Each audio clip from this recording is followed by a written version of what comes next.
Hey everyone, welcome back our learning community. In this video we are going to see what is analog input and output in PLC.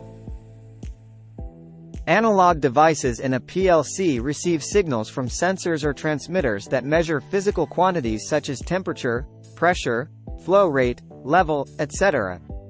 These sensors convert the measured physical quantities into proportional analog signals, which are then sent to the PLC for processing. There are a multitude of sensors available which convert temperature, pressure, etc. into voltages. Here are the few examples of analog input devices.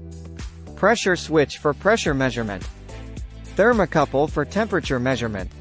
Encoders for rotation and linear measurement. And other devices.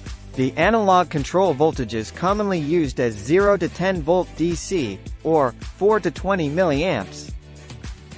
Common types of analog inputs in PLCs include voltage input. Accepts voltage signals within a specified range, typically 0 to 10 volt or minus 10 volt to plus 10 volt. Current input. Accepts current signals within a specified range, often 4 to 20 milliamps. For example, let's take we want to measure 0 to 100 degrees Celsius. If the control is 4 to 20 milliamps, the values has been scaling for 4 milliamps as 0 degrees Celsius, 8 milliamps as 25 degrees Celsius. Accordingly, it will be scaled.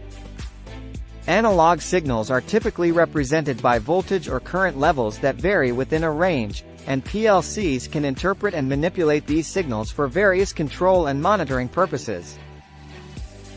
PLCs sample analog inputs at regular intervals, convert the analog signals into digital values. If the control is voltage 0 to 10 volt DC, it will be scaled as the part of required values 0 to 10. The manufacturer may offer the field device in voltage, current or both of these signal types. Analog output devices. Speed controllers of motors, indicators, other field devices. Analog output also commonly used 4 to 20 milliamps or 0 to 10 volt DC.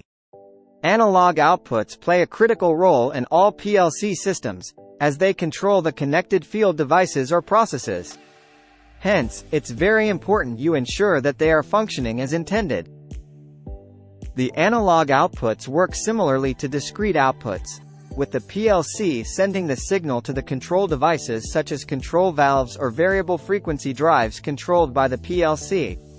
An analog signal that is most common in our homes, and is a great example for newer PLC programmers, would be the dimmer switch.